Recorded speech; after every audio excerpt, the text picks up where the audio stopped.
Bom dia a todos, a todas, a todes. Quero dizer que é um enorme prazer estar aqui com vocês, na nossa casa, no Instituto de Filosofia e Ciências Humanas da Unicamp, que mais uma vez recebe com muita alegria essa Unpox. E, bem, hoje numa conversa super especial com a intelectual pública, feminista, pesquisadora, enfim, amiga Flávia Biroli, nessa conversa com o autor, que é uma das atividades mais bacanas, né, da realização desses encontros.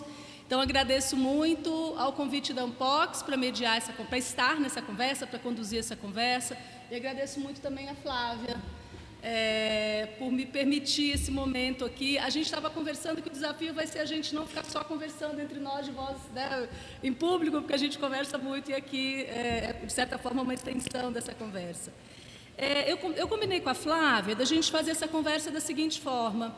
Eu vou falar algumas coisas a partir da minha experiência pessoal com a Flávia, o que eu conheci da Flávia a partir, né, das nossas vivências e um pouco trazer alguns elementos da trajetória e da produção dela, mas isso muito brevemente, porque eu acho que a ideia mais legal é a gente, de fato, poder estabelecer uma conversa com a autora. Então, uma vez que eu tenha feito isso, eu vou fazer uma pergunta para a Flávia, e aí eu vou abrir para vocês fazerem mais 3 perguntas, por exemplo, e aí ela responde, eu coloco uma outra pergunta, e assim a gente vai, de fato, até meio dia e meio, construindo um pouco essa conversa ampliada, de fato, com a autora. Tá bom? Vamos fazer essa dinâmica, então podem estar se preparando aí para a interlocução com ela. Eu sei que é para isso que vocês estão aqui, principalmente, não para me ouvir, mas para ouvi-la. Bem, vou começar aqui com alguns dados de trajetória, né, por onde a Flávia passou, que eu acho que nem todo mundo sabe. A Flávia cursou jornalismo na graduação na Unesp de Bauru. E depois, eu não sabia, ela tinha me contado, mas eu tinha esquecido, eu acho. Ela fez mestrado e o doutorado aqui na História, aqui na Unicamp. Então, uma trajetória muito interdisciplinar. E eu acho que isso diz muito sobre a capacidade que a Flávia tem de construir problemas para além dos seus nichos específicos de pesquisa. Eu acho que a capacidade que a Flávia tem de projetar os seus temas sobre uma tela mais ampla, que fala sobre a realidade brasileira e latino-americana, para mim está muito associada a essa marca da interdisciplinaridade, que é quando a gente olha o percurso da Evelina também, que eu tive a honra de estar ontem, algo que se repete, parece, né? Estou começando a me convencer de que fronteiras disciplinares rígidas fazem muito mal para a criatividade intelectual. Então, enfim, já destaco esse começo. A Flávia, durante esse processo, né, a gente vai vendo, mesmo Flávia contando os seus temas de graduação, de mestrado e doutorado, todos muito interconectados com a política. O problema do poder sempre esteve muito presente nesses percursos, né, nessa trajetória de formação da Flávia. Mas é só quando ela entra no IPOL, na UNB, em 2005, que ela, de fato, define sua casa institucional, no sentido, né, mas também o seu ambiente de trabalho no sentido intelectual, né? A Flávia, então, passa a abraçar a ciência política como campo disciplinar e atuar a partir dele, não só como pesquisadora, mas também com importantes contribuições institucionais, sobre as quais falo já já. Na UNB, logo nesse início, a Flávia constrói, junto com o professor Luiz Felipe Miguel, o Demodê, né, um grupo de pesquisa muito importante, que inclusive fez encontros, né, vários encontros para discussão de gênero, teoria feminista, com grande impacto e importância no Brasil. Também teve várias parcerias de pesquisa, coautorias com o professor Luiz Felipe Miguel, sempre aí um pouco nesse registro de gênero, política, mídia, imprensa, enfim, né, ficou, e aí, claro, já ampliando, mas esse era o cenário de partida. Mas como eu conheci Flávia Biroli? Onde é que eu encontro a Flávia? Em que momento a gente se conhece? Nós nos conhecemos no período talvez mais terrível da história brasileira, que foi em 2018, né? Nos conhecemos ali no momento em que tudo se mexia embaixo dos nossos pés, né? E nós nos conhecemos numa situação muito particular. Nossa primeira conversa foi para assumirmos juntas a ABCP. A Flávia na condição de presidenta da ABCP e eu na condição de diretora adjunta, né? E tínhamos junto o Fernando Guarnieri, na condição de diretor executivo. Foi na gestão de 2018 e 2020, imagina. Então, naquele momento, a gente tinha duas ameaças combinadas, que era o governo de extrema-direita e a Covid, que não sabíamos ainda. Se a gente soubesse, a gente não tinha. A gente contava só... acho que eu podia contar essa história dele. Eu vou contar a história do elevador. Eu e a Flávia ficamos assim muito assustadas, né? Eu falei que tinha um risco enorme da gente ficar contando história. A gente ficou muito assustada, porque aí assumimos então a direção da BCP nesse momento e teve o primeiro congresso da BCP. Não foi o congresso, foi o congresso que a gente assumiu. Foi o congresso que a gente assumiu. E aí estávamos lá, era um hotel, e aí ia ser a parte de um auditório do hotel e tal. E aí eu saí do meu quarto para ir para a sessão, e só que era uma reunião, era a primeira reunião, isso mesmo, primeira reunião de diretoria, já tinha tido a eleição, primeira reunião de diretoria. E a gente tinha que chegar nesse lugar, e eu consegui me perder no elevador. Assim, eu não conseguia, eu andava, voltava... E dali a pouco eu falei, nossa, gente, a pessoa está me dando uma associação junto com Flávia para dirigir, eu estou perdida. Eu falei, ainda bem que a Flávia não está assim. Daqui a pouco eu olho a Flávia. A gente se encontra, as duas perdidas. Onde era? Eu não sei. E a gente fica se voltando, mas não vai dar certo. A gente não consegue chegar nem na primeira reunião para nos empossar, assim, isso é um negócio muito interessante. Mas o fato é que a gente assumiu, né, esse convite muito desafiador naquele momento, e eu acho que foi muito interessante ali, foi a forma como a Flávia conduziu a nossa associação, né? A nossa associação nunca se calou, mas foi muito difícil encontrar voz institucional, que voz era a voz adequada naquele momento tão dilemático para a democracia brasileira, para o país. O que essa associação, a gente sabia, se calar não era uma opção. Mas como construir essa voz que fosse representativa dos nossos associados, né? Em que a gente não gerasse ou não criasse, enfim, dar conta da diversidade do campo que somos. E a Flávia conduziu isso, e aí foi a primeira vez que eu vi isso, né? Algo que vai de lá para cá, eu só tenho confirmado. A Flávia tem uma marca para quem está junto com ela, que é a capacidade de combinar de uma forma muito particular gentileza, cordialidade e muita assertividade, né? E objetividade. Então, a Flávia ouvia muito, a gente conversava muito, foi uma gestão sempre muito democrática, mas a Flávia sempre teve muita capacidade de tomar as decisões na hora que as decisões tinham que ser tomadas. A voz era dela e isso deu uma direção muito clara para a nossa associação naquele momento. Eu acho que se você tivesse passado insegurança ou desculpa, sabe, mas você definiu e foi, e a gente foi todo mundo junto. E quando eu falo que já a gente foi, o campo foi, né? Acho que a sua gestão foi muito bem sucedida. A presidência que você tocou nesse período de turbulência deu muita confiança para o campo e junto com a associação.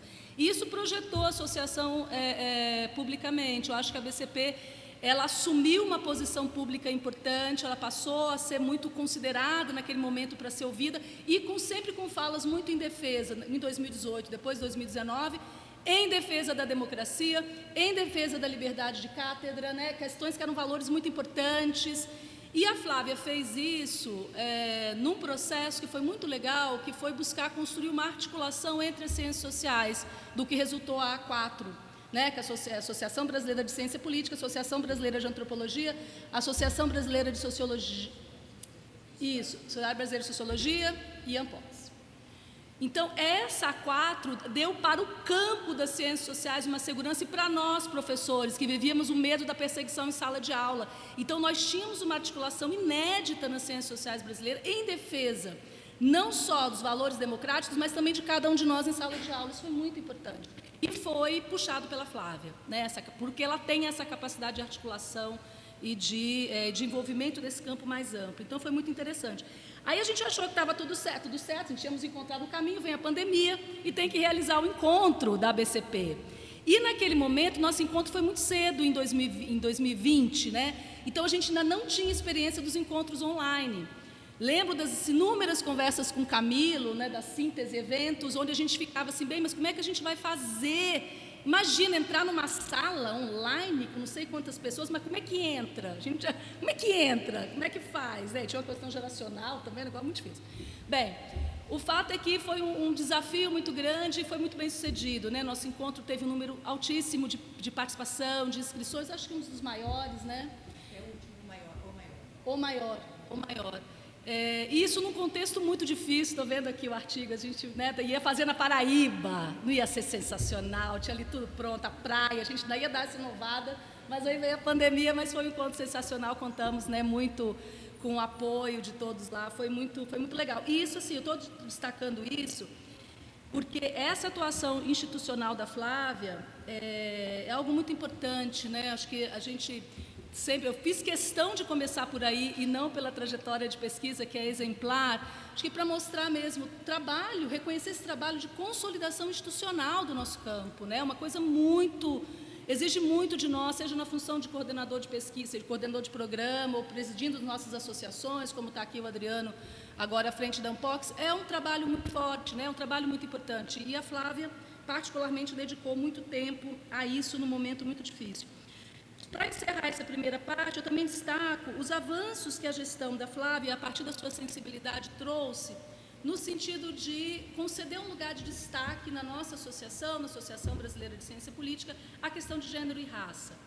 Eu acho que nós avançamos muito nesse debate, no interior da nossa associação, né, da importância da diversidade, uma ciência política que ainda não tinha incorporado esses temas, e hoje a gente já tem um patamar muito diferente, né? Eu acho que a sua sensibilidade em conduzir esses temas no interior da associação fez muita diferença. Bem, avançando um pouco, eu também tive recentemente, depois que a gente terminou esse nosso período na gestão da associação, eu tive recentemente o prazer de trabalhar e de conhecer uma outra faceta da Flávia, que é a Flávia pesquisadora. Já conheci, obviamente, a produção da Flávia, mas não sou dos estudos de gênero, eu sempre como uma consumidora interessada. Mas tivemos, a partir de um convite que a Flávia me fez, ela estava coordenando uma pesquisa sobre reações à igualdade de gênero no Brasil, e ela me convidou, porque tinha a ver com como atores, né, como se dava a questão do ativismo diante desse processo, e aí a gente juntou ali as nossas expertises, e foi muito extraordinário ver a Flávia em ação, como pesquisadora. Ela faz isso de uma maneira muito especial. O que me chama a atenção, né? A gente fez um primeiro momento, terminamos agora uma segunda fase do projeto, eu espero que a gente tenha ainda muitas possibilidades. Eu acho que o que eu queria destacar aqui, tenho certeza que várias outras coisas vão aparecer, mas é a forma muito interessante, muito peculiar, muito particular, como Flávia vai conectando os problemas específicos relacionados aos estudos de gênero com o problema da democracia. Ela tem essa capacidade de vincular, né? E eu acho que isso, para nós, mulheres, é algo particularmente importante de ser frisado. Porque eu acho que a gente tem um desvio de origem, não sei o nome disso, um defeito, um sei lá o quê, né? Que é o seguinte, a gente fala sobre os nossos temas de pesquisa e os homens falam sobre as grandes questões. É isso, né? A gente não se autoriza a olhar as grandes questões sob os nossos prismas, que é o que todo mundo faz, mas no caso, né, quando somos homens, parece que eles estão num lugar do conhecimento do todo, que obviamente a gente sabe que não existe. Então, acho que a Flávia, ela nos inspira todas, pesquisadoras, mulheres, a sermos capazes de dar esse passo, sabe, e fazer essa conexão. A Flávia projeta gênero como uma questão essencial para a democracia brasileira. Isso faz toda a diferença para o impacto que a obra dela tem, né? Essa capacidade que ela tem de transcender o próprio objeto nesse sentido. Claro, isso agregado a uma capacidade de escrita que eu nunca tinha visto, né?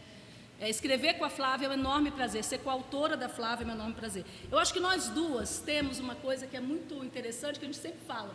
Nós temos muitas ideias, mas nenhum apego a nenhuma delas. Então, o texto pode ir sendo escrito e reescrito com muita facilidade, que ninguém fica, a gente não fica, né, assim, chateado. Então é sempre com a mesma leveza que ela conduziu a nossa associação, ela tem essa capacidade de conduzir, na condição de coordenadora, um projeto de pesquisa grande, importante, que eu tive o privilégio de participar. E ela tem uma produção aí muito admirável, né, em termos quantitativos, mas principalmente qualitativos. Que tem a ver com essa capacidade de projetar os seus temas e uma capacidade de escrita, de fato, que a distingue. Vou dar 2 números só. Foram 82 artigos publicados em revistas extremamente qualificadas, inclusive vários deles em inglês. E 7 obras autorais. Isso sem contar capítulos, etc, etc. Quer dizer, é uma marca quantitativa absolutamente impressionante. Nós sabemos, né, gente, que quer publicar um artigo, né? O tempo que isso exige, nos leva, enfim. Mas, acho que mais do que essa dimensão quantitativa é o impacto qualitativo da obra da Flávia, né? Não só nacionalmente, mas internacionalmente. A obra da Flávia tem repercussão internacional e é por isso que ela é convidada para milhares de lugares, né, para muitas universidades no exterior, seja tanto universidades como órgãos de fomento à pesquisa, como institutos, né, por exemplo, como a ONU Mulheres, etc. Ela tem uma intervenção internacional muito importante. 2 exemplos só, né? O seu artigo, Divisão Social do Trabalho e Democracia, é o 4º mais citado na revista Dados, e seu livro, já um clássico, Gênero e Desigualdades, Limites da Democracia no Brasil. Isso que eu falei, ela podia ficar Gênero e Desigualdades, mas não, ela vai lá, Limites da Democracia no Brasil. Essa que vem depois da vírgula é toda a diferença e a cara da Flávia. Esse livro, publicado pela Boitempo em 2018, já vendeu 8.000 exemplares. E tem uma reimpressão de 1.500, sem contar Kindle. Então, assim, estou dando esses dados para a gente ver, de fato, do que a gente está falando aqui. Muito bem, terminada essa primeira rodada aqui, eu queria fazer a primeira pergunta para a Flávia, e aí abro para a intervenção de vocês. Flávia, minha primeira pergunta tem a ver com a sua agenda de investigação, né? Essa construção dessa agenda. Quando a gente vai olhando os temas da Flávia, a Flávia tem uma outra característica, que ela não é prisioneira dos seus objetos de pesquisa. Né? Porque a gente tem essa tendência, a gente pega um objeto, a gente vai faz um doutorado, às vezes faz um negócio, depois não consegue mais largar aquele negócio, a gente fica falando aquilo, né? Ou mesmo um apego a um certo teórico. A Flávia não. A gente vai olhar o campo da produção dela, é muito diverso, os temas que ela foi abordando, né, ao longo dessa. O tema central é essa relação entre gênero e democracia, né, você me corrija se eu estiver errada, mas isso vai se desdobrando num conjunto temático muito vasto, né, que eu acho que é isso, é uma agenda orientada para a solução de problemas, é assim que eu vejo, né, essa construção que ela vai fazer, num trânsito muito fino, muito articulado entre teoria e empiria, que também a distingue. Acho que isso tem... E aí, bem, perguntando, né, um pouco, né, Flávia, queria que você falasse um pouco dessa evolução da sua agenda de investigação, mas principalmente o que me interessa aqui ressaltar é esse olhar para uma agenda agora que se desdobra sobre a dimensão regional, né? Eu acho que nós temos uma dificuldade na ciência política que é na perspectiva dos estudos comparados. E você vem dando passos muito importantes nessa direção, né? Com os seus colegas, com muitas parcerias importantes, eu ia citar, mas não é o caso, não precisa. Claro, essas agendas, né, como vocês têm esse trânsito internacional, você tem essas agendas que vão se construindo a partir dessas redes, a partir dessas conexões, mas a impressão que dá é que, nos últimos anos, há uma decisão de falar, não, agora eu vou investir energia no sentido dessa construção de uma agenda de pesquisa que se volta ao regional, né, e busca construir essa ideia de uma perspectiva comparada. Queria que você falasse sobre isso, sobre os desafios disso e o que isso abre em termos de perspectivas para a continuidade da sua agenda de pesquisa. Sei que a Flávia está agora num projeto de um livro autoral em inglês sobre gênero e feminismo na América Latina. Eu gostaria muito de te ouvir dentro dessa pergunta mais geral também sobre isso. Muito bem. Aí agora, como a gente combinou, eu abro para a intervenção de vocês e aí a Flávia responde tudo junto. Enfim, perguntas, comentários, à vontade. Pode ser sentado ali? Pode, né? Ou não? Pode? Tá bom.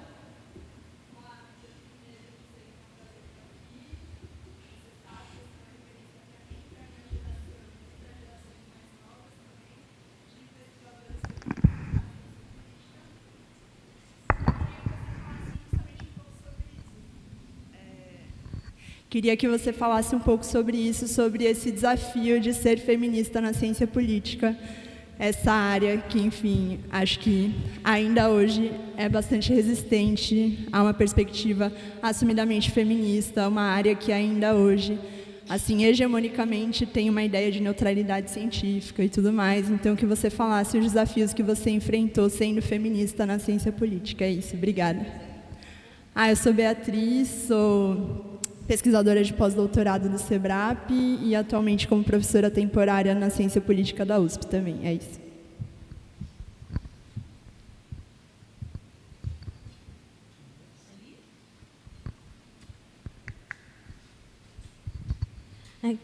Olá, bom dia. Meu nome é Manu, sou doutoranda aqui no Programa de Ciências Sociais. Meu nome é Manu, sou doutoranda de Ciências Sociais aqui na Unicamp mesmo. Gostaria que você falasse um pouco do livro que você escreveu, Democracia, Gênero, Neoconservadorismo e Democracia. Obrigada.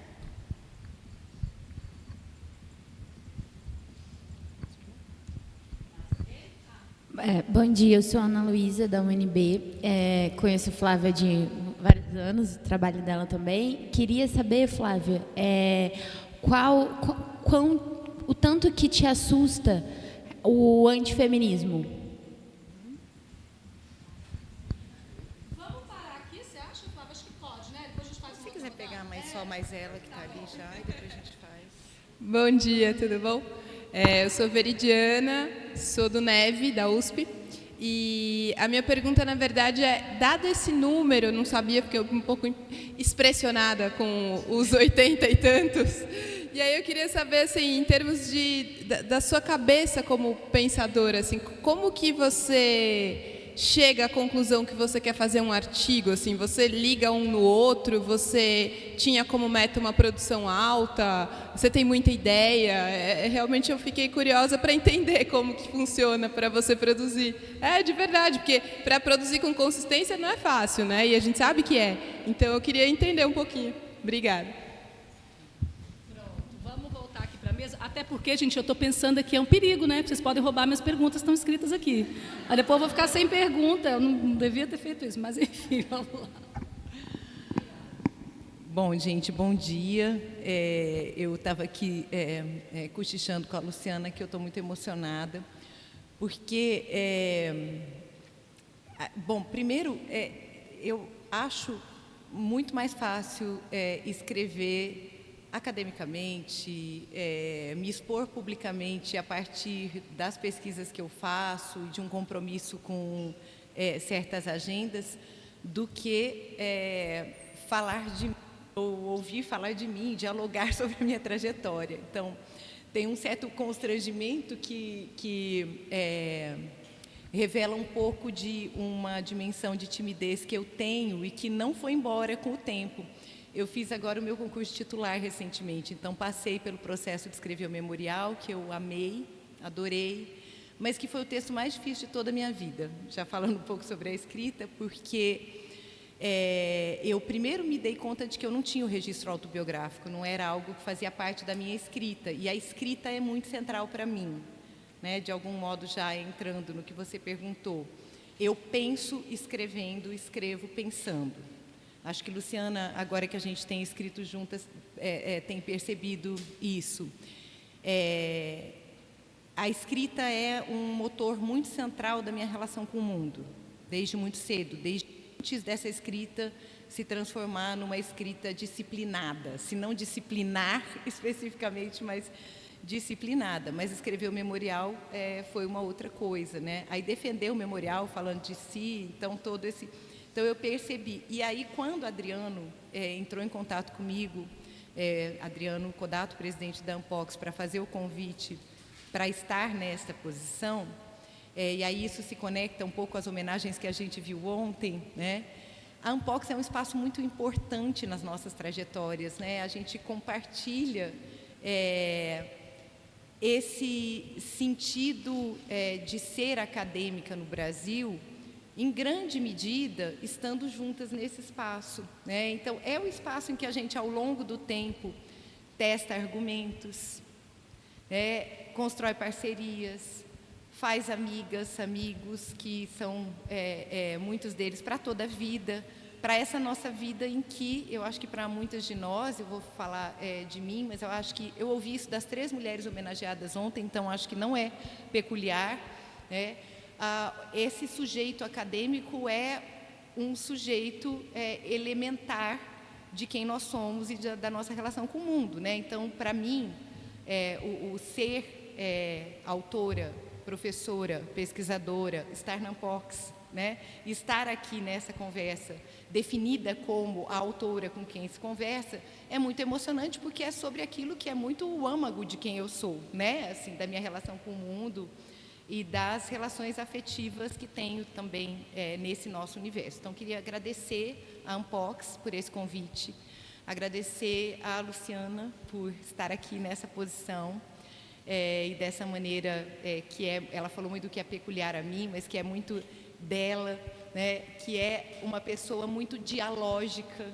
Eu acho assim um privilégio imenso poder ter esse processo de trabalho com ela nesse momento tão difícil e nesse momento em que a gente tem procurado ao mesmo tempo levar muito a sério todas as ameaças, né?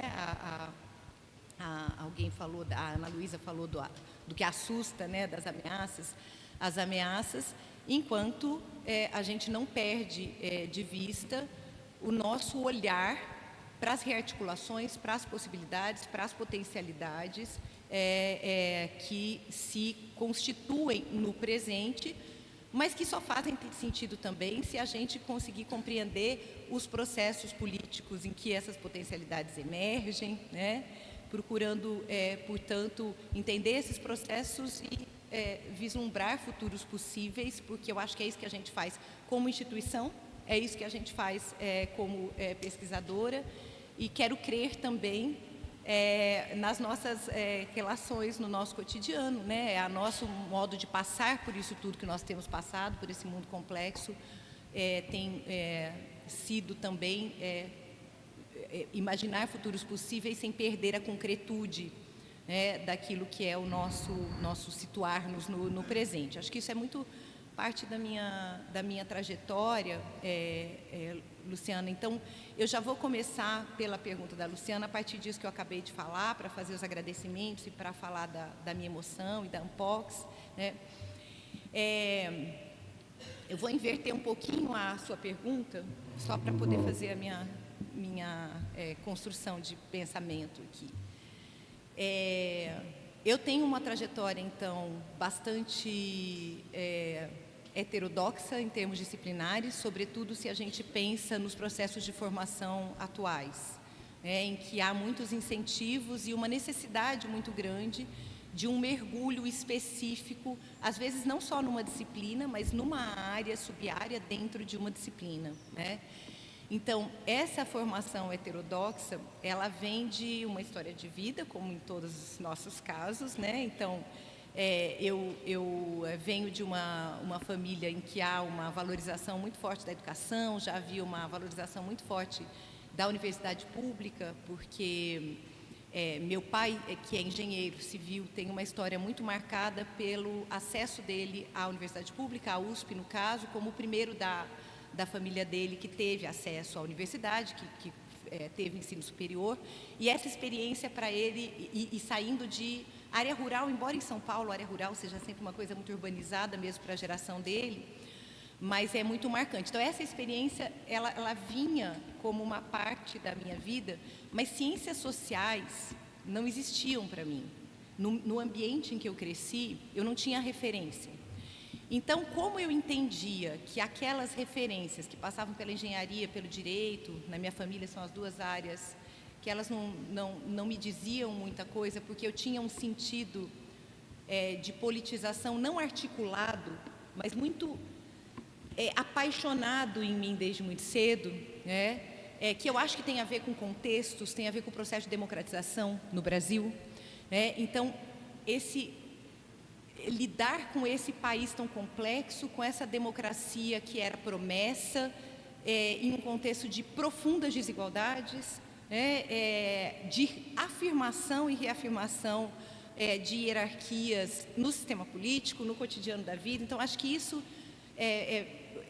por alguma razão, fez parte muito centralmente da minha observação, né? E aí o jornalismo era a opção óbvia para mim, né? Então, intervir e melhor conhecer, o que aparecia como alternativa para mim era o jornalismo. Quando eu comecei a faculdade de jornalismo, de comunicação, eu rapidamente entendi que eu não tinha o menor talento para o tempo em que o jornalismo produz nexos e narrativas sobre a realidade. As primeiras vezes que eu fui para a rua fazer reportagem no curso de jornalismo, logo no começo, me mostraram que eu não tinha ideia do que era o jornalismo e que não era aquilo. Aí eu comecei a sacar que meu desejo passava por o que hoje eu sei que é ser pesquisadora. Então, é um tipo de investigação das relações, da política, que o jornalismo é parte disso, colabora com isso, mas não faz de maneira, obviamente, correspondente ao que é o nosso métier como pesquisadores na academia, né? E, ao mesmo tempo, eu tive a enorme sorte, privilégio de encontrar professores maravilhosos na comunicação. Então, eu comecei a fazer iniciação científica no segundo semestre do curso de graduação. Então, o meu curso de graduação, eu fiz pesquisa do segundo semestre até o último. Mesmo assim, quando eu terminei a graduação, eu ainda não tinha clareza. A clareza era que era política, mas eu ainda não tinha clareza que era ciência política. Então, eu vim para a história. Aqui já comecei a cursar aqui e ali disciplinas de ciência política, de ciências sociais, na verdade, ainda não era em ciência política, a pós-graduação. Então, eu estou contando isso para dizer que a minha trajetória, ela foi feita de muitas descobertas sobre o universo acadêmico, o que significava ser pesquisadora e o que significava lidar com essa inquietude que tinha a ver com um estranhamento em relação a esse país e ao que significava esses processos de democratização em um país tão desigual, né? Então, eu vejo assim, são 3 descobertas para mim que foram absolutamente marcantes. E a terceira é muito recente, então ela me permite falar um pouco sobre essa agenda futura. A primeira foi perceber o campo da ciência política como... Eu nem sei explicar para vocês, porque eu sei que qualquer campo acadêmico, qualquer campo disciplinar tem os seus problemas, tem as suas margens e centros, mas foi onde eu me encontrei e realmente foi, para mim, assim, um enorme privilégio poder atuar nesse campo, ser acolhida por esse campo e participar da transformação desse campo nesses 20 anos. Então, acho que esse é um ponto. Porque eu fui para a UNB em 2003 com uma bolsa que se chamava Bolsa de Recém-Doutora, que é o equivalente ao pós-doutorado júnior. Em 2005 eu fiz o concurso. Nós estávamos em um momento de expansão de financiamento de pesquisa, mas não de qualquer financiamento de pesquisa. Foi criado, por exemplo, a Diretoria de Diversidade no CNPq. Na época tinha financiamento para pesquisa sobre gênero e raça. Então, tem os incentivos institucionais e como a gente vai navegando em um processo que é de transformação, mas que eu modestamente entendo que também colaborei para essa transformação, por exemplo, como editora da política e com o meu próprio trabalho, né? Então, a descoberta da ciência política, daí, quase em conjunto com a descoberta da ciência política como meu espaço, a descoberta das pesquisas sobre gênero, mas mais especificamente das teorias políticas feministas que tratam da democracia, né? Então, para mim, tem um giro ali, que é passar a perceber toda a problemática da democracia a partir daquilo que é abordado tensamente pelas teorias políticas feministas. E uma coisa que eu trago assim, comigo até hoje, e que eu acho que é difícil encontrar equivalente em outras tradições teóricas, é um tipo de tensionamento da democracia liberal, dos direitos em perspectiva liberal, que permite fazer críticas muito radicais, sem simplificar ou reduzir a relevância do liberalismo na reorganização da própria crítica, mas também da transformação das instituições políticas e das perspectivas sobre os direitos que é possível demandar, né, os argumentos que é possível se ter em relação aos direitos inexistentes. No meu entendimento, as críticas, inclusive as mais radicais no feminismo, elas são muito finas, em geral, no modo como elas lidam com o liberalismo. como instituição e como um conjunto de valores que atravessam as lutas políticas, né? E aí, obviamente, o enorme privilégio de mergulhar nessa literatura apaixonadamente, quando essa literatura também se transformava, né? Sobretudo naquilo que me tocou profundamente como pesquisadora, a partir da produção intelectual das feministas negras, né? Que então, obviamente, tensionam o liberalismo a partir de uma perspectiva que traz ao mesmo tempo, em alguns casos, a crítica marxista, o neomarxista, em outros, ou conjuntamente, bebe profundamente do fazer dos movimentos sociais, né, e daqueles movimentos que partem, né, de experiências e de processos de precarização que são muito definidores de como a reprodução das hierarquias de gênero, né, de maneira interseccional e desigual se faz, né? E a minha terceira descoberta mais recente, eu brinco que é a descoberta da América Latina. Eu estou me expondo, porque obviamente que isso é bastante ingênuo de um certo ponto de vista, né? Mas quando eu trabalhava com um grupo enorme da UNB, saíram várias teses, inclusive, numa pesquisa grande que a gente fez sobre os debates sobre aborto no Congresso. Então, as disputas, em realidade, em torno do aborto, que a gente pesquisou já a partir da Constituinte, até, se eu não me engano, o limite da pesquisa era 2012. Naquele momento, nós topamos com a tal da ideologia de gênero, né? E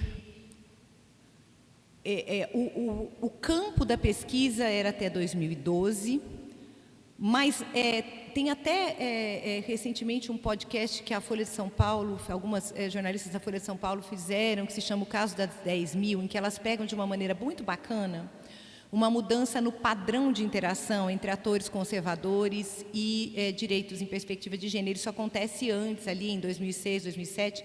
Então, em 2007, é criada a Frente Parlamentar Evangélica, né? E a gente tem uma rearticulação, né, da oposição às agendas, não só a agenda de direitos reprodutivos e aborto, num contexto que é um dos contextos em termos internacionais em que a demanda pelo direito ao aborto já se fazia como uma demanda por justiça reprodutiva muito sofisticada, e eles vêm, né, estigmatizando um debate muito rico e uma luta que já era antiga e muito rica também. Então, a gente, pesquisando ali, percebe as mudanças. E aí, como eu sigo, quando entra essa questão da ideologia de gênero, eu vinha dialogando com colegas argentinas e uruguaias. O Uruguai aprovou em 2012 a descriminalização. Nós aprovamos a nossa terceira exceção à lei penal, né, a criminalização existente no Código Penal de 1940, em 2012 também. E isso foi fundamental, porque no diálogo com elas, é que eu rapidamente entendi que o que estava acontecendo aqui não era uma peculiaridade. E eu tenho que contar para vocês que eu participei de debate com colegas da ciência política em 2018, colegas super interessantes, com pesquisas maravilhosas, que disseram em debate em 2018 o seguinte: o bolsonarismo foi muito inteligente em produzir essa ideia de ideologia de gênero, porque não leem o que a gente faz, né? Mas a gente estava falando disso ali já desde 2014, né? A descoberta da América Latina no meu trabalho foi o entendimento de que eu não ia conseguir mais compreender as disputas se eu não as compreendessem incorporando dimensões regionais e transnacionais. E aí, mais um privilégio. Esse foi o período em que eu comecei a atuar mais junto à ONU Mulheres. Primeiro como parte do grupo de assessores da sociedade civil e depois fazendo uma série de trabalhos. Desde então eu nunca deixei de fazer, mas a partir de um certo momento para o escritório central da ONU em Nova York. E agora eu vou passar para as outras por causa do tempo, né? Tá. Bom, já passei por um monte de coisa. E aí eu acho que é por isso, Luciana, que eu vou passando por temas, né? Academicamente é porque a minha confrontação é sempre com problemas que têm relação com a reprodução de uma democracia seletiva em uma sociedade que é fundamentalmente desigual e violenta. Mas aí se deparar com novos padrões de reivindicação da legitimidade das desigualdades e da violência é uma outra coisa. Porque é isso que nós vimos com a ascensão da extrema-direita.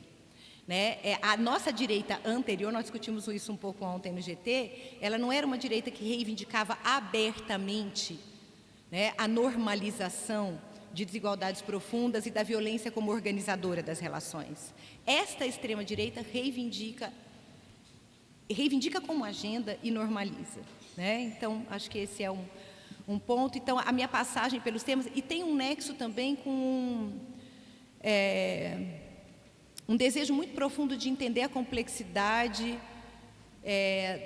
da autonomia como horizonte normativo para as mulheres. Né? A autonomia como horizonte normativo, algo que permitiu que eu organizasse, num livro que eu publiquei ainda em 2012, Autonomia e Desigualdade de Gênero, acho que é Autonomia e Crítica Democrática, alguma coisa assim, também tem um nome assim, eu nunca lembro os títulos das coisas que eu escrevo. Sistematizar a crítica à noção liberal de autonomia. Ali eu proponho um conceito de agência desigualmente imperfeita, e ali vem a minha conexão com a agenda do cuidado. Pesquisando sobre autonomia, eu começo a me tocar que todo o debate sobre dependência era fundamental para pensar a autonomia das mulheres, que não tem como pensar a autonomia das mulheres sem dependência. Então, eu não tinha como me prender a um outro tema, então, acho que meu trabalho reflete muito essa busca, né, de conseguir fazer sentido, explicar, se possível, os processos de reprodução das desigualdades e dessa violência organizadora das relações de gênero em perspectiva interseccional. Eu não acredito que seja possível explicar sem estabelecer nexos entre diferentes agendas com as quais a gente trabalha. Né? Bom, eu vou passar rapidamente. Então, eu acho que eu já fui falando um pouco sobre o que a Bia, a Manu, a Ana Luísa e a Veridiana falaram, mas eu vou só... Desafio de ser feminista na ciência política. Eu acho, Bia, que você já mencionou uma questão central, que é o amor à ideia de que é possível fazer ciência não normativa. Né? Eu estou falando amor para explicitar que tem um monte de afeto colocado, tem normatividade nesse amor à normatividade, né? Tem poder, tem ativar um certo modo de fazer ciência política como uma maneira também de definir o que é o centro e o que são as margens do campo. Né? Então, eu acho que é mais até do que ser feminista, é como a gente lida com as hierarquias em um campo de conhecimento, né? E aí eu acho que o feminismo nos dá muitas ferramentas para isso. Então, nesse sentido, é um privilégio lidar com isso a partir do feminismo, né? O que talvez tenha sido mais específico da minha trajetória é, simultaneamente, afirmar a legitimidade de agendas que não estavam no feminismo brasileiro, no campo acadêmico feminista brasileiro. Então, assim, quando eu apresentei pela primeira vez um paper sobre aborto na ABCP, e alguém me disse, é a primeira vez que alguém fala de aborto aqui, eu pensei, mas é mesmo? E a gente foi olhar e era, né, do que a gente achou de registro. E tinha uma sala cheia e as pessoas me olhavam com uma cara um pouco estranha, elas não estavam muito certas se aquilo fazia sentido ou não. Claro que na sociologia já se discutia, claro que na antropologia já se discutia, mas na ciência política não. Então, trazer certos temas e ver esses temas hoje se tornando comuns, se multiplicando. É uma emoção. Violência política de gênero, que, salvo algum engano, fui a primeira pessoa no Brasil a publicar em 2016 um texto sobre, que me produziu várias conexões internacionais, convites internacionais também. Então, tem essa... É claro que eu também estava me posicionando, né? A gente não pode entrar também... Claro que a gente está se posicionando no campo também, né? E aí eu acho que também explicitar as configurações desiguais na ciência política, que eu acho que a gente fez muito isso de dentro da ABCP, né? Mas de uma maneira que eu quero pensar que foi feita construindo diálogos, né? E aí eu tenho que dizer que, assim, muitos e muitas colegas que não estavam pensando esses temas foram muito abertos. Eu acho que a gente não teria conseguido avançar neles. Então, eu acho que, assim, a ciência política brasileira talvez estivesse em um momento em que era mais possível produzir os efeitos que nós, de algum modo, né, como um grupo de pessoas e eu em alguma medida com a minha trajetória, produzimos, né? É uma coisa curiosa, assim, é um negócio interessante, assim, a gente realmente não teve, então eu não posso dizer que foi. É claro que, e aí a gente tem que se lembrar disso, né? É claro que tem o tempo histórico, tem o fato de que quando eu acho que eu entrei numa coisa, junto com Luciana e outras colegas, que envolvia dizer mais assertivamente, tem problemas aqui, tem problema nessas mesas só de homens, tem problemas nessa, né? Eu também já tinha uma posição no campo que talvez ajudasse, então, porque tem tudo isso, né? Que vai, acho que a gente também não pode idealizar essas vocalizações como se, né? Bom, gênero, neoconservadorismo, democracia e antifeminismo. Vou tentar ser rápida. Então, gênero, neoconservadorismo e democracia já é produzido em um momento em que tem duas coisas acontecendo no meu trabalho. Um, América Latina, como eu falei. E aí, nesse livro especificamente, o diálogo com o Juan Fagioni, que tem um trabalho maravilhoso a partir da Argentina, muito a partir do campo do direito, mas pensando as disputas no âmbito do judiciário em diferentes países. Foi muito importante. E o diálogo com os colegas que vêm há décadas produzindo trabalhos excelentes sobre religião e política e que nós, na ciência política, não estávamos olhando para eles. A ciência política também descobriu a religião em 2018. É uma loucura isso, mas descobriu. Talvez um pouco antes, em 2016. É claro que tem exceções, gente, mas tem uma descoberta. Então, descobriu. Mas descobre como clivagem, descobre, né? Então, a Maria das Dores Campos Machado, para mim, foi uma das pessoas, são várias, muito importantes nesse diálogo com o campo da religião e política que eu tenho mantido. Acho fundamental. Gênero, neoconservadorismo e democracia não é resultado de uma pesquisa, de um projeto muito sistemático, mas de uma junção dos trabalhos que estávamos fazendo, que procuravam confrontar os processos de erosão da democracia a partir das reconfigurações no campo religioso, na América Latina, e nas disputas em torno do gênero, em particular de direitos reprodutivos e sexuais. Então, ele é um livro que tem uma característica também de construir problemas mais do que de responder a eles. Eu acho que isso mas foi um fazer coletivo muito legal, né? E isso me conecta com a coisa do antifeminismo. Assusta, não assusta? Eu não acho que a gente pode ficar assustada, né? Assim, eu conto no meu memorial uma coisa que quando o gênero e desigualdades, limites da democracia no Brasil estava para ser lançado, eu tinha tido uma situação por conta da DPF 442 de participar de uma reunião a convite da minha colega de UNB, professora Débora Diniz, com o pessoal e alguns movimentos para a construção na verdade não era construção, era o momento já da decisão sobre levar ou não a DPF.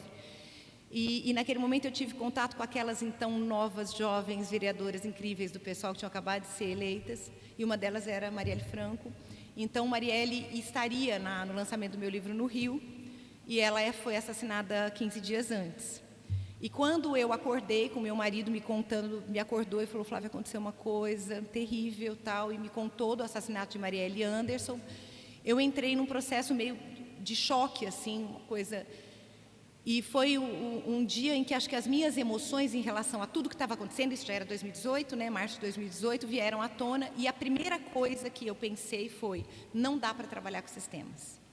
Não dá para fazer um trabalho que incentive pessoas a sofrerem violência, a serem assassinadas, etc. E aí eu passei o dia conversando com outras pessoas. Eu não sou a pessoa que vai para a rua, não é meu perfil. Então eu passei o dia conversando com as pessoas e cheguei ao final do dia dizendo: eu não tenho direito de estar me sentindo assim. Porque tem gente muito mais ameaçada do que eu. E eu acho que isso foi o que eu levei para o período da BCP, que nós levamos. Luciana também falava muito isso. Nós somos alvos, mas um alvo com o qual eles lidam de uma maneira relativamente cuidadosa, comparativamente com como eles lidam com outros alvos. E aí, claro, tem a questão da institucional, de como, né, pensar a instituição, a BCP, academia, ciências sociais, etc., que a gente fez bastante, como a Luciana falou. Veridiana, eu comentei já, eu penso escrevendo, escrevo pensando.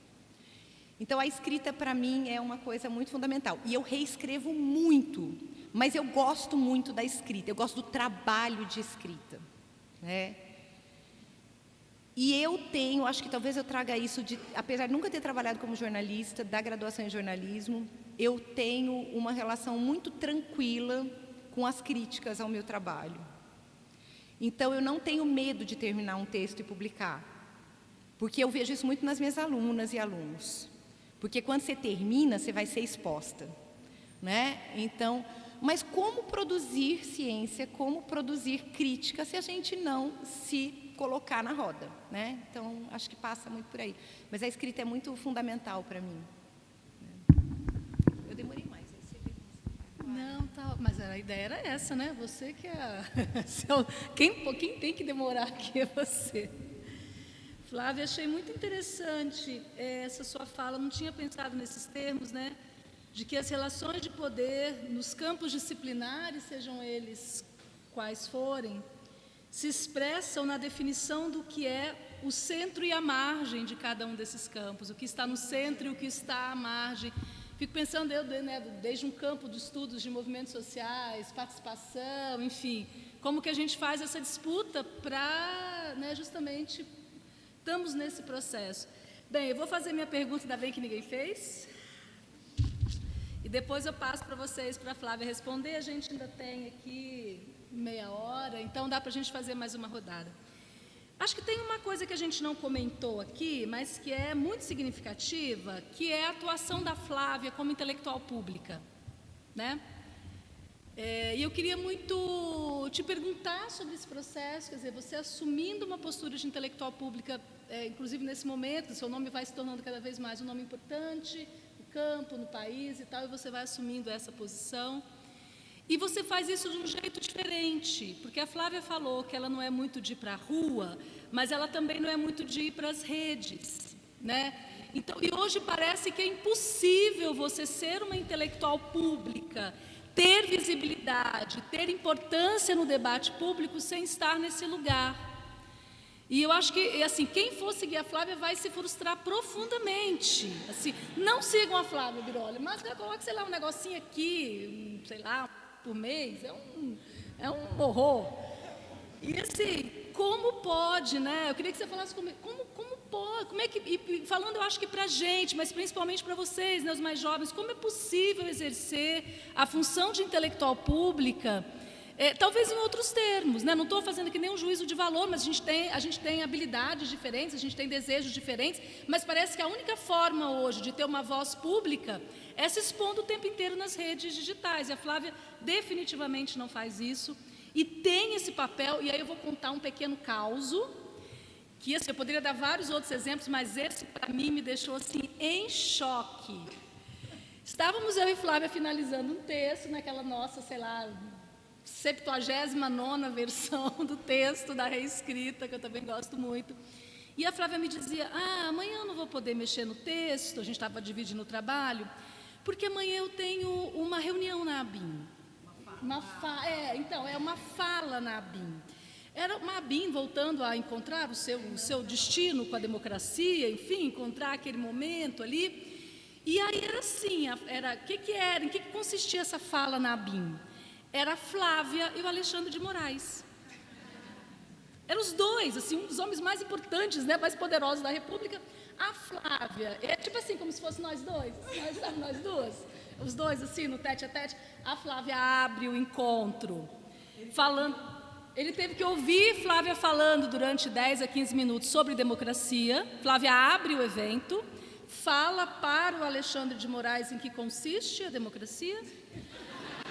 Depois, e diz inclusive dos problemas, né, dos xerifes na democracia, obviamente do jeito elegante que ela sempre faz suas coisas. Depois passa a fala para o Alexandre de Moraes, depois retoma a fala e fecha o encontro. Eu falei, eu quero fotos, porque eu fiquei... Prova. E ela mandou. Eu ia até projetar, que eu falei, não, aí é muito. Aí é muito. Mas, assim, é uma coisa sensacional. Então, assim, para mostrar que o fato de não ter esse exercício da visibilidade na rede não significa, pelo contrário, que você não consiga construir essa posição de intelectual público a ponto de... Obviamente, ela não foi chamada por ser cientista político. Não é? Estamos uma área, uma associação imensa. Tem a ver com essa forma como ela lida com esta área no mundo público, na esfera pública. Então, eu queria muito te ouvir falar sobre isso. Muito bem, está aberta de novo. Já tinha uma... Você queria falar, né? Já tinha uma inscrição, depois ali e aqui na frente. Tá bom.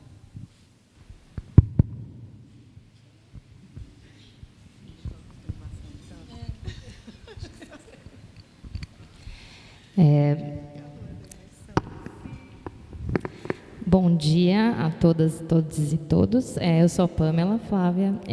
Eu queria perguntar em relação a esse processo que você teve de adentrar nas políticas de cuidado, né? Você citou já na sua fala anterior, mas se você tem encontrado dentro dessa sua trajetória de pesquisa relevância em olhar para isso a partir da teoria da reprodução social. Então, se isso tem sido relevante, e como que você tem enxergado isso no processo também da pesquisa do campo, né? Enfim, das ciências sociais, porque tive uma experiência, você falou, né, dessa coisa de descobrir que o campo tem descoberto coisas que já estão colocadas há um tempo.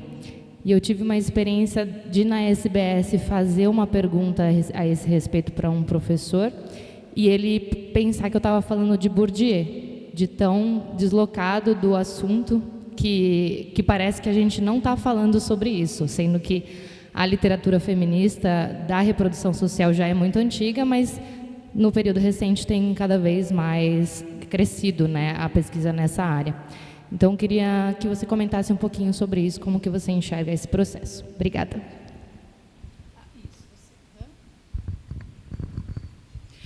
Oi, bom dia. Eu sou Élida, eu sou estudante aqui do doutorado de Sociologia. E é um prazer imenso estar aqui, né? Eu também conheço um pouco dos seus textos. E aí eu queria começar dizendo que, acho que a Luciana falou um pouco também, mas como uma estudante negra, né, muito importante ler os seus textos, de ver que quando você trata sobre gênero, sobre raça, não é muitas vezes de uma forma residual, né, como a gente vê não só na ciência política, a sociologia eu acho que tem uma tradição muito maior, né, a antropologia, mas foi uma felicidade muito grande, né, começar a ler seus textos e perceber isso. E aí eu queria te perguntar um pouco nesse sentido, né? Você falou, a Luciana também falou dessas disputas de poder, de margem, de centro, como que você enxerga, né, essas disputas mais atuais, né? E aí tentando, né, muitos professores, estudantes, né? Eu acho que a gente percebe também que por isso que a gente fala das políticas de cotas, né? Eu cheguei aqui na Unicamp em 2018, entendendo a Unicamp como uma universidade muito branca, e meus colegas anteriores dizendo, você não via como era antes. Hoje em dia, o que o racismo coloca a gente de confundir um negro com o outro, a gente fica, entre aspas, feliz, porque isso significa que tem mais negros e negras na universidade, né? Então, eu queria que você falasse um pouquinho sobre essas disputas, e aí nesse sentido, né, de trazer mais literaturas, né, literaturas que muitas vezes já estão aí há algum tempo, mas não estavam colocadas, né, nas disciplinas, né, nos estudos de pesquisa. Então, como é que você vê isso e a importância dessa inserção maior de estudantes negros e professores também, negros ou professores, né, mesmo, que não sejam negros e negras, como você que também coloca centralidade nessas discussões. Então, um pouco isso. Obrigada. Depois ainda podemos, acho que mais uma pergunta. Oi, bom dia. Eu sou Isabela, doutoranda aqui da Ciência Política.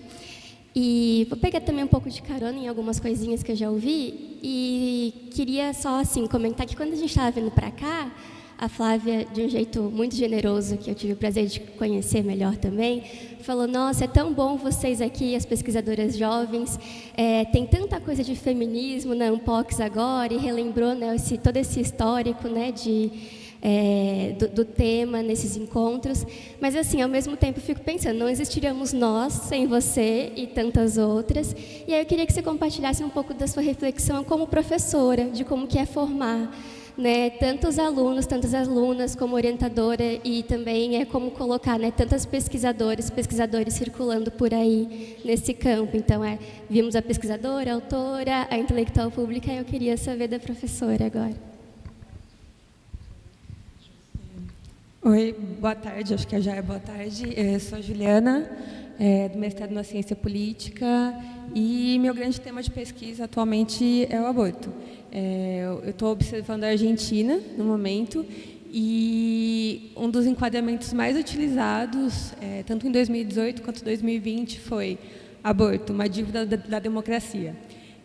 E eu estava no NEPAC esses dias e eu achei um livro de 2002 sobre saúde e direitos reprodutivos da mulher, aqui, do Brasil, acho que do Cefêmea, e o capítulo sobre aborto começava falando isso, que era uma dívida da democracia.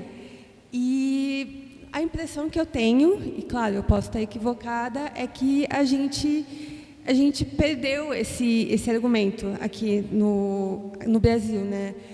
E na Argentina teve essa ampliação, né? E você, muito generosamente também, falou, ao longo da sua conversa com a gente, falou sobre a sua trajetória de pesquisa em relação ao aborto, até em situações políticas, né, muito históricas, né, no nosso país. E, não sei, eu queria que você comentasse um pouquinho sobre como você enxerga essa frase, né, aborto, uma dívida da democracia.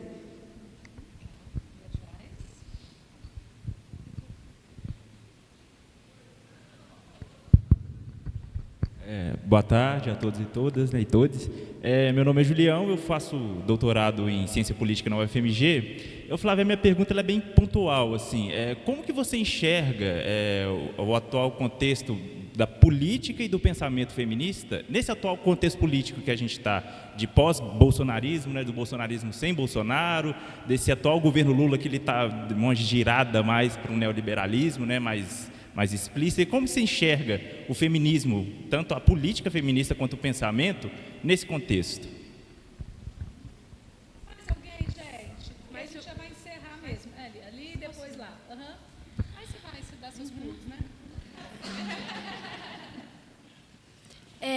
Boa tarde, eu sou a Maria Luísa, eu sou da graduação de Ciências Sociais e a minha pergunta, puxando o gancho que ela falou sobre antifeminismo, queria saber a sua visão sobre esse fenômeno que a gente está tendo ultimamente de mulheres que se dizem contra o feminismo, mas não necessariamente a gente pode classificar como antifeministas, porque elas defendem algumas pautas relacionadas ao feminismo, como o combate à violência contra a mulher, só que não de uma perspectiva de gênero. E aí eu queria saber um pouco a sua visão em relação a isso.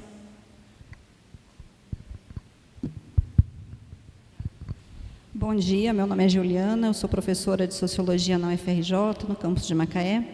E eu queria saber, Flávia, como que você vê as relações entre a produção de conhecimento de uma perspectiva feminista dentro da universidade, dentro da academia em geral, e em específico na sua produção, e a produção de conhecimento dentro dos movimentos sociais feministas, dos coletivos. É isso. Consegue responder. Só para você se orientar, a gente tem agora 12h08, 20 minutos. Bom, obrigada, gente, pelas questões. É muito legal receber essas questões, ter a chance de dialogar com vocês. Estou vendo aqui como é que eu dou meus pulos, por onde que eu caminho.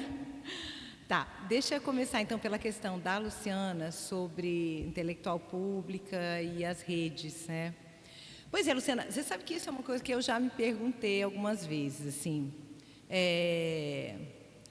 Que interessante, né? Porque eu, em algum momento, eu cheguei a usar redes sociais. Assim, eu uso para ver coisas, tal. Não é que eu não use, mas eu não posto, né? Em algum momento eu cheguei a... E aí, conforme você vai postando e mais gente vai te seguindo, essa era a minha experiência com o Facebook na época, mais você se sente obrigada a manter um certo ritmo, porque afinal você tem que manter aquela relação com aquele público que se forma ali, né? Tem uma emergência de um tipo de público. Eu acho que a gente fala muito pouco sobre isso, porque como a gente fala em termos de redes, mas nessa coisa do seguir, né?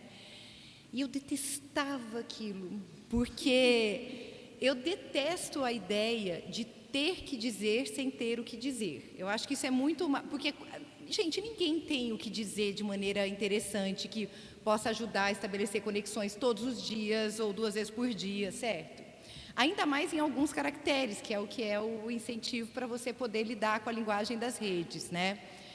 Então, eu em um certo momento ali, eu concluí que o tipo de exposição que as redes trazem não me interessava. E que isso tem um custo, eu sabia que tinha, né? Mas o que eu achei interessante, e aí eu não sei se tem a ver com a circulação do meu trabalho, ou até mesmo naquele momento com a posição na ABCP, é que eu não deixei de ser... eu tenho... como é que eu vou dizer isso sem parecer que está... Mas assim, jornalistas me telefonam muito, assim, muito, para diferentes temas. E tem uma coisa que é muito legal, que ao longo dos anos eu estabeleci relações com jornalistas, o que não impede de ter relações no sentido de diálogo, né? Com jornalistas mais jovens. Aí uma coisa legal, as jornalistas mulheres mais jovens me conhecem. Elas estão lendo, porque tem uma parte do meu trabalho que circula para fora do universo mais estritamente acadêmico, ou porque elas vão fazer mestrado, né? Ou algumas são da área de ciências sociais, né? Então tem assim, desde jornalistas como o Irá Machado, que está aqui, mais interessados historicamente no mundo acadêmico, né? Que tem já uma relação, uma interface da sua história, né, com o mundo acadêmico, até pessoas que não têm. E aí entra uma coisa que eu também vou dizer com cuidado, porque eu acho que está dos dois lados. Existe um tipo de pedagogia, né? Então, a minha conversa com jornalistas, tem uma pessoa, por exemplo, da produção da Globo em São Paulo, que ela me liga às vezes para discutir algumas pautas. Não é para me entrevistar. Ela me liga ao longo de anos já, para discutir algumas pautas. Então, assim, por que eu acho? Eu acho que porque talvez eu coloque um pouco de energia em ajudar a compreender algumas emergências, porque emergência nos dois sentidos, o que é emergência e o que tem emergido nesse nosso processo político. Eu acho que essa é a coisa que eu diria assim, que é mais assim, interessante na postura que eu assumi, né? Não é tanto a coisa da visibilidade em si mesmo, mas que tipo de debate público a gente pode ter, eu posso contribuir para que ele seja melhor? Né? Então, isso é o que eu tento fazer, e por isso eu não falo de qualquer coisa. Realmente não falo de qualquer coisa. E não faço uma coisa que os media training ensinam a fazer, o tipo de media training que está por aí. Eu sou casada com um jornalista, eu conheço todas essas coisas, que é que você vai, o Irá sabe, que é que você vai e fala uma frase. Eu não faço isso. Por quê? Porque eu acho que não é essa a minha função. Já tem gente para fazer isso. Está cheio de gente treinada para fazer isso. Eu acho que a minha, se eu vou conversar com jornalistas, é para ajudar a situar algumas coisas. Não é só para a pessoa ter uma frase para a matéria dela. Esse tipo de jornalista não me interessa muito, esse que só quer uma frase para a matéria. Eu sei que é do trabalho do jornalista. Eu não estou julgando ninguém. Mas me interessam mais as pessoas que te ligam. E aí os podcasts se tornaram muito legais. Porque o podcast permite esse tipo de conversa, né? Eu gravei muito podcast nos últimos anos. Uma coisa que eu sempre tento atender, podcast, porque eu acho muito legal, porque gerou. Ou entrevistas mais, às vezes, né? Enfim, que às vezes a gente tem esse privilégio de ser convidada para ter essas entrevistas mais em profundidade. A coisa com o STF, com o TSE, eu acho que é interessante, que a Luciana citou, o caso do Alexandre de Moraes, porque eu acabei construindo ao longo dos anos um tipo de aposta, né? Então, no momento Escola Sem Partido, alguns ministros, no momento da decisão, eles chamam para conversas, né? Me chamaram para conversar. Depois eu fui informante da missão da OEA no Brasil em 2018, e com isso, como a OEA fez uma recomendação, que chama, né? De que o TSE passasse a ter uma área de gênero, e eu estava à frente da VCP, e eu tinha sido informante da missão, eu participei, junto com, na época, a ministra Rosa Weber e a ex-ministra Luciana... Puxa vida, esqueci o sobrenome agora, que eu conheço tanto, que tinha sido ministra do TSE, ministra advogada, mas era, na época, presidenta de uma associação de juristas latino-americana, e eu participei da construção. Então, eu consegui ver umas coisinhas por dentro, aí depois passou para o ministro Fachin estava indo expandindo isso. Então, eu consegui ver, e é interessante, desde que você tenha uma clareza do teu lugar, né? Porque, assim, quem está em Brasília tem um incentivo muito grande a achar que essas coisas são fins em si. Você ser chamado para conversar com o ministro Supremo, você ser chamado... Eu cultivo muito em mim o entendimento de que, se é para fazer esse tipo de coisa, se é para o meu tempo de vida e nesse tipo de coisa, é numa aposta, né? Não é muita gente que consegue ser ouvida por essas pessoas. Então, se ouvirem um pouquinho, meia dúzia de palavras, e foi por isso que eu aceitei a fala com o Alexandre culturais, e também porque eles disseram que eu ia falar primeiro, aí eu achei que eu podia aceitar. Bom, eu não sei, eu acho que tem gente que faz muito bem pelas redes o trabalho de intelectual público, e que é um trabalho que eu não faço, que é uma coisa mais de um tipo de rede que talvez eu não atinja com o tipo de trabalho que eu faço, não sei. Bom, aí agora eu vou passar então pelos outros pontos. A Pamela falou das políticas de cuidado, né? Então, Pamela, as teorias da reprodução social são muito importantes na minha reflexão. Nem sempre elas aparecem explicitadas, nomeadas como tal, né? O meu caminho com o debate sobre cuidado foi pensar a relação entre divisão sexual e trabalho, acesso a recursos que envolvem tempo e atividade política. Eu estava pensando em atividade política institucional, né? Hoje, trabalhando agora com a Luciana e com a Isabela, com essas entrevistas que a gente tem feito com movimentos sociais, fica cada vez mais claro para mim que essa questão do recurso, do tempo como recurso e das políticas de cuidado é algo muito fundamental. Mas o meu diálogo internacional acabou sendo com a Joan Tronto, inclusive diálogo efetivo, porque eu acabei tendo eu nem sei mais lhe explicar direito como foi, mas ela acabou me convidando para coisas e tal. Uma orientanda foi fazer doutorado sanduíche com ela, e com isso a gente passou a dialogar, e aí eu tive uma entrada por ali. E no Brasil, Helena e Nádia. O trabalho da Helena e da Nádia, para mim, são absolutamente fundamentais, me formaram na discussão sobre cuidado. E aí vem a pandemia e todo mundo descobre o cuidado, né? Acho que tem E eu acho que teve também algo que foi poder, a partir da ciência política, porque não se falava em cuidado na ciência política, ajudar a construir mediações. Esse meu texto, que é o quarto mais citado da história da revista Dados, é um texto sobre divisão sexual do trabalho e política. Não era um tema que estava colocado, né? Quando os editores da Dados me contaram da posição do texto, eles contaram dizendo: Flávia, é impressionante, porque tem textos com temas tão tradicionais. Eu falei: pois é, mas é porque não tem tanta gente, né? Então também circula. E aí eu acho que a minha formação política passa por esse amplo debate marxista, feminista, sobre divisão sexual do trabalho, que é a base do debate das teorias da reprodução social. Então é um pouco antes, inclusive, de se nomear como teorias da reprodução social. Talvez por isso eu não nomeei, porque eu venho dessa trajetória, né? Gênero e raça não vêm residualmente, a Hélida falou. Então, Hélida, eu fico tão feliz de ouvir isso, tão feliz, porque poderia ser uma outra avaliação de como isso aparece. Essa é a minha tentativa, né? Assim, como é que a gente formula os problemas de maneira que a interseccionalidade não é um nome, um conceito que eu digo, é uma referência para mim?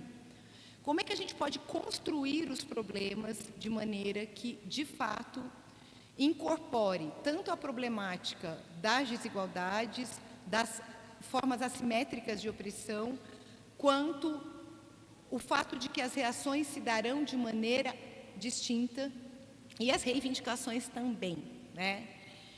E aí, eu sempre tentei, com muita clareza da minha posição como uma mulher branca, de classe média, né? Não me esquivar dessa construção do problema, porque eu acho muito complicada a ideia. Eu me lembro, o Irá está aqui, eu estou olhando para ele, estou lembrando. Eu me lembro quando o Irá me entrevistou, acho que um dos primeiros podcasts daquele Ilustríssima Conversa. Foi, acho que um dos primeiros, né, o Irá? Foi o primeiro da Folha? Foi o primeiro. Sobre o gênero e desigualdades limites da democracia no Brasil, que tinha acabado de ser lançado. E eu, inclusive, fui, na época, se ia para gravar, né? A Folha tem na redação um espaço, foi antes da pandemia, né? Isso foi em 2018. Eu fui lá. E eu me lembro que a gente conversando antes, desculpa, vou comentar, o Irá disse assim: Flávia, antes da gente começar a conversar, eu vi que a questão racial atravessa todo o livro. Como é que tem sido isso? Porque eu já escutei de algumas pessoas que se sentem, às vezes, um pouco com receio de tratar sendo brancas e de entrar no tema. Eu disse para ele: não tem como não tratar. Eu estou falando de desigualdades na relação com a democracia, como é que eu não vou tratar da questão racial? Como é que eu vou tratar de gênero e não vou tratar da questão racial? Eu posso não alcançar Seja como experiência, seja até intelectualmente, tudo aquilo que está colocado. Agora, se eu não tentar, se eu não construir os problemas desse jeito, então eu vou parar de discutir desigualdades, né? Não devo ter respondido assim para ele na época. Eu não tinha a segurança, né? Imagina, né? Estava lá para o Iraque, um podcast sobre meu livro e tal. Mas essa é a minha, né? Mas eu me lembro muito da pergunta dele. Realmente isso tem a ver, talvez, e aí eu vou conectar, com as mudanças no campo acadêmico também, a pergunta que você faz, né? Olha, Elida, a gente tem aprendido, eu vou falar coletivamente, não sabia fazer. Meus cursos de gênero e política, que são mais cursos de teoria feminista, apesar de chamar gênero e política, eles eram super brancos na bibliografia, super norte global. E foram as estudantes, nas interpelações que me fizeram, às vezes conflitivamente, às vezes mais com conversa depois da aula, às vezes de maneira muito conflitiva na aula, que me ajudaram a entender o que significava construir daquela maneira os meus cursos.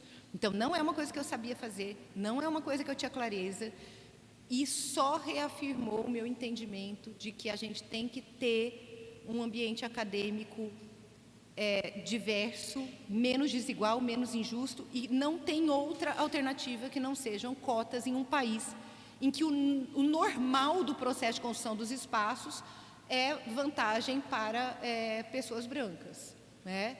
E de origem social rica, obviamente, né? Ou rica ou de uma certa classe média. Então, o que eu tento fazer como professora é lidar de maneira flexível com um campo em transformação. O que é esse flexível? Vocês, quem já é professor aqui sabe, quem não é, talvez um dia tenha experiência. Não é fácil estar na frente de uma sala de aula. Não é fácil, não é uma posição simples. E num campo que está mudando e em que a forma de argumentar, de reivindicar, Luciana e eu temos conversado muito sobre isso, mudou muito, muito, muito nesses 20 anos que eu sou professora, mudou demais. Então, esse flexível quer dizer, eu valorizo essas mudanças e, ao mesmo tempo, eu quero compreendê-las, mas eu quero também ouvir essas pessoas. Não adianta só compreender. O que adianta? Se eu não puder como professora, então eu acho que é assim que eu me vejo como professora. Não sei se eu sou isso. Eu me vejo como alguém que faz um esforço para ouvir e, ao mesmo tempo, tem muita clareza da sua responsabilidade. Minha responsabilidade não é... Eu sou professora que dá aula daquelas antigas, meus alunos sabem. Então, aí, não faço seminário, eu acho que tem um papel, mas esse papel não significa não ouvir as pessoas. Acho que tem isso, Isabela, é a tua pergunta também, né? E aí eu já vou... Eu não me acho boa orientadora, Isabela. Tem orientandos meus aqui. Porque eu acho que a orientação, ela às vezes envolve um pouco mais de uma coisa que eu não sei fazer, que é pegar as pessoas e pôr perto. E eu não sei fazer isso. Eu encontro, eu discuto, eu leio os textos, entrego os textos com 150 observações, porque a minha relação é muito com a escrita das pessoas. E, obviamente, então eu mais leio e dou retorno do que encontro, inclusive. Eu acho que eu sou mais próxima como professora do que como orientadora, nesse sentido, de que ali, como professora, eu estou dialogando e como eu gosto do texto, eu falo, não, me manda texto. Aí eu, né? Então, tem esse lado. E aí, agora, então, Argentina, aborto e política e movimentos feministas, hoje eu fecho. Não, tem antifeminismo e pausa da violência, vou tentar juntar. E o aborto como dívida da democracia, Juliana, assim, você vê, é isso que os feminismos têm colocado muito claramente, né? E eu acho que os feminismos latino-americanos e brasileiros, o feminismo brasileiro em particular, tem sido muito forte, né, nessa colocação de que é preciso traduzir esse direito democrático numa perspectiva que dê conta das desigualdades nessa sociedade. Por isso que eu entendo que, né, no meu trabalho, quem lê o meu trabalho sobre aborto sabe que eu falo sempre em direito ao aborto, direito à maternidade, porque eu acho que não dá para desconectar, porque senão a gente perde a interseccionalidade, perde as condições desiguais em que as mulheres tomam as decisões e maternam quando estão numa situação de maternar ou desejam maternar, né? Então, acho que esse é um ponto central para mim. Eu acho que o que tem acontecido, paradoxalmente, isso tem a ver com o momento atual, é que o debate sobre aborto nunca foi tão público no Brasil, ele nunca foi tão além dos movimentos pelo direito ao aborto, ao mesmo tempo que o antifeminismo, como uma forma muito hostil de contestação da legitimidade dessa pauta nunca ganhou também tanta explicitação. O antifeminismo sempre esteve lá, mas como forma hostil, abertamente hostil, né? Esse momento político atual, vou juntar e termino, é um momento dessas duas coisas. Um movimento, um campo feminista expandido. Sônia Álvares aqui cantou a bola há muito tempo, ensinou todas nós o que estava acontecendo. Foi com a Sônia que eu aprendi que não dava mais para olhar do mesmo jeito para as organizações. Claro que estava vendo os coletivos surgindo, a coisa, mas a Sônia lá atrás captou e falou, tem outra coisa aqui, não é mais a mesma, esse campo é outra coisa. Na verdade, ela já falava desde antes, né? Desde lá de trás, esse campo é internacionalizado. Esse campo está se construindo. Está todo mundo falando em mainstreaming, gente, a coisa está indo pelas laterais e por outro, né, ela é mais fragmentada. Então, acho que esse aprendizado, né, ajuda a gente a pensar também os dilemas desse campo hoje. Eu, outro dia, chamei numa conversa que nós tivemos de paradoxos da diversidade, a partir do que Isabela, Luciana e eu temos ouvido nas entrevistas com lideranças feministas e antirracistas, como a diversidade desse campo ela é um negócio que é uma potência e, ao mesmo tempo, elas têm dito assim para a gente olha para os lados e já não sabe quem é quem, tem um dilema, né? Não é um dilema simplesmente organizacional e de efetividade num sentido mas é um dilema de como esse campo se reconhece e pode construir resistências interseccionalmente, né? Acho que tem dilemas, aí não vou ter tempo, né? Nós vamos escrever sobre isso, né, Lu? A gente acabou as entrevistas agora, né? E aí eu acho que esse... Depois da centésima vez. Aí esse governo, esse pós-bolsonarismo, né? Não é só esse governo, eu sei que a pergunta não foi sobre isso, e com isso eu juro que eu termino em 2 minutos. Esse governo e esse momento pós-Bolsonaro é esse momento em que o campo feminista é mais capilar, está em todos os lugares, é muito diverso, é ativado de diferentes maneiras, né, no debate público, tem formas organizacionais as mais diversas, com mais duração, menor duração.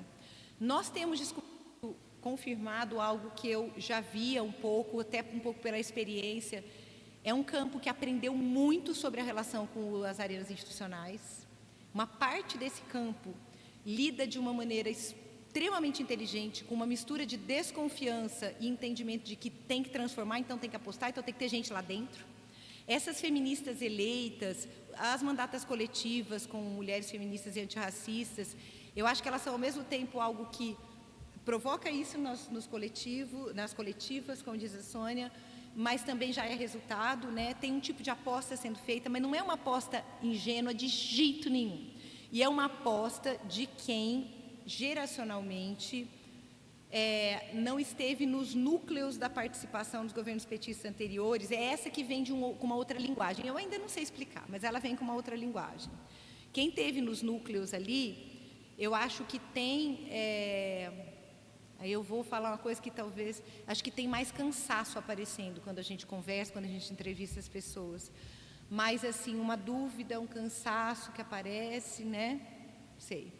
E aí esse governo e esse momento pós-Bolsonaro é esse momento em que não é só isso que está acontecendo, tem também essa expansão do antifeminismo. Não é do conservadorismo, é do antifeminismo, né? E é de mulheres e homens que se lançam, por exemplo, candidatos nos níveis subnacionais com plataformas antifeministas, abertamente antifeministas. Enquanto aqueles que não se lançam como antifeministas traduzem pautas feministas, como a da violência, numa perspectiva familista. Está aqui a professora Connie Hogebank, que está visitando a gente, que tem um trabalho maravilhoso sobre o leste da Europa. Lá está acontecendo a mesma coisa, eles estão traduzindo violência como agenda para fortalecimento da família. Você diminui a violência se você melhora a ordem familiar, e se você diminui a violência, você reforça a família. Então, essas traduções, Luciana e eu estamos trabalhando juntas nisso.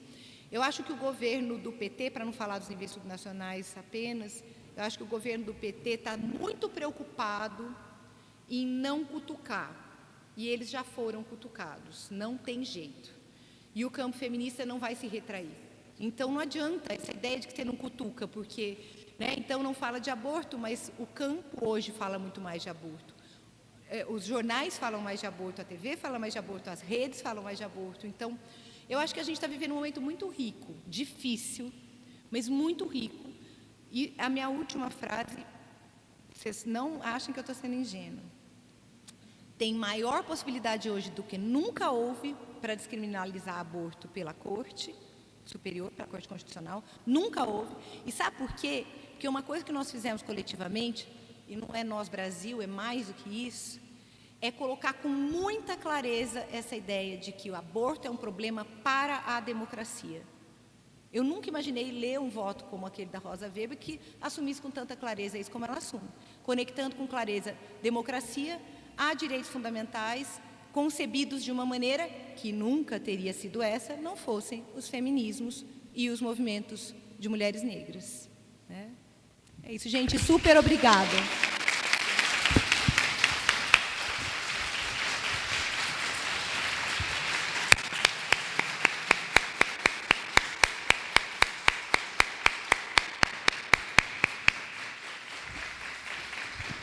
Gente, eu estou muito emocionada com essa manhã, ter podido partilhar essa mesa com a Flávia, essa grande intelectual pública feminista, que tanto tem oferecido às ciências sociais brasileira e latino-americana, que tanto tem contribuído para o nosso campo, para o avanço das ciências sociais, em particular da ciência política. Estou muito feliz pela presença de todo mundo aqui nesse auditório, sei que a gente sai mais forte. Isso, muito feliz de ver a Sônia entrando, que foi aí, né, foi e continua sendo uma referência para todos nós desse campo, para quem já estava e para quem está chegando. Então, a gente só tem aqui a agradecer, e Flávia, muito obrigada por tudo, pelo exemplo, pela trajetória, pela coragem, pela presença, pela amizade. Então, é isso, gente. Muito obrigada, Ampox, por nos dar a todos esse presente de ouvir a Flávia nessa manhã inesquecível. Obrigada a todos.